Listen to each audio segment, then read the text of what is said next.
Hi all, and welcome back to the Salt and Light series, where you all are brought along on a journey to restart an almost completely blind mare, MAELYNN. For those of you just catching up, last week we worked on getting MAELYNN comfortable being handled every day again, and gave her a consistent routine of being led to the same space, her tie area with her feed bucket, and back to her paddock to also help her grow more confident in being led. If you haven't watched the last video and or her introductory video, I recommend you go watch those first before returning to this video.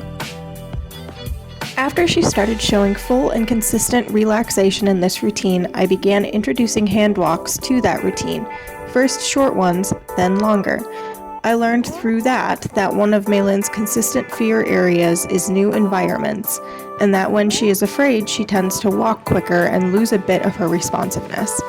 None of these behaviors is extreme or even out of the ordinary for even a sighted horse in a new environment with a new handler, so I stayed consistent to the routine until she started showing more true relaxation during our hand walks.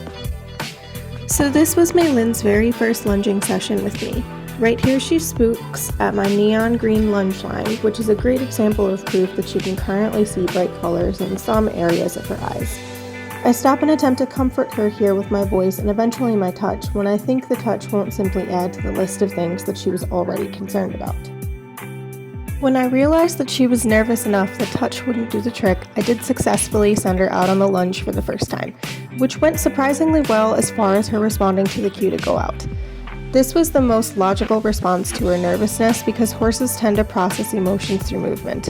So when you can't touch them and they're dancing around, I send them out until their natural flight distance switches their brain over. This isn't the only strategy available, but I am still getting to know MAELYNN and in the moment felt the best course of action until I knew how she normally reacted when amped up was to do what we were here for, and in the process get her out and away from me while I watched how she processed.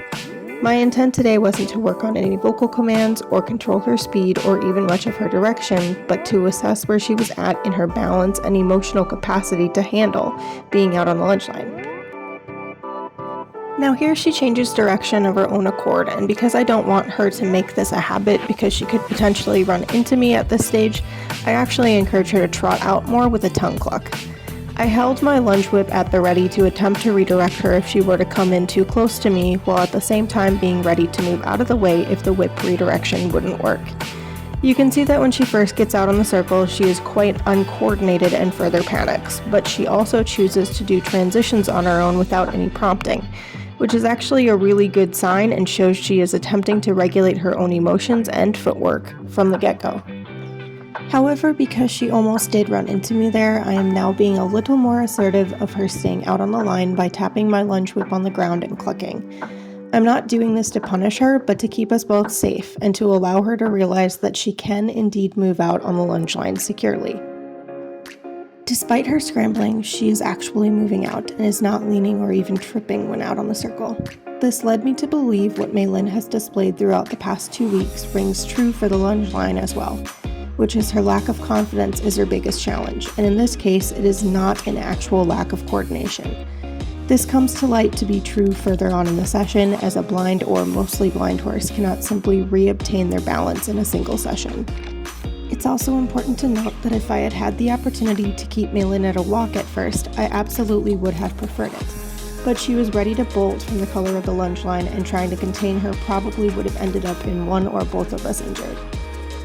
I just realized that the hand holding the rope for her could be confusing for some viewers, as I previously stated I wasn't trying to control her speed, and it looks like I'm asking her to speed up. In actuality, with blind or partially blind horses, when they are out on the lunge line, you can actually use the line at different angles to help them balance as they go around you.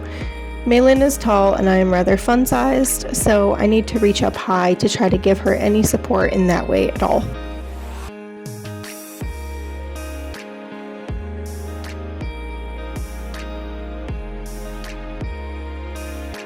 After MAELYNN shows the mental capacity to check in and starts doing so regularly, I start playing around and assessing how well she responds to different directional cues.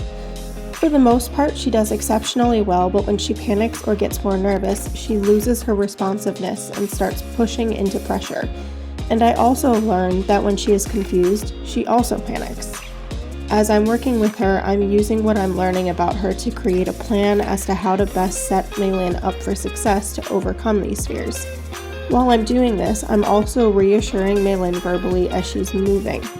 While being called good girl and whatnot isn't natural to horses as it is to dogs, horses are intelligent enough to learn what tones of voices from the human are a good thing, and MAELYNN has been extensively trained in the past. So I'm banking on her knowing what verbal praise is in between alfalfa pellet treats at rest.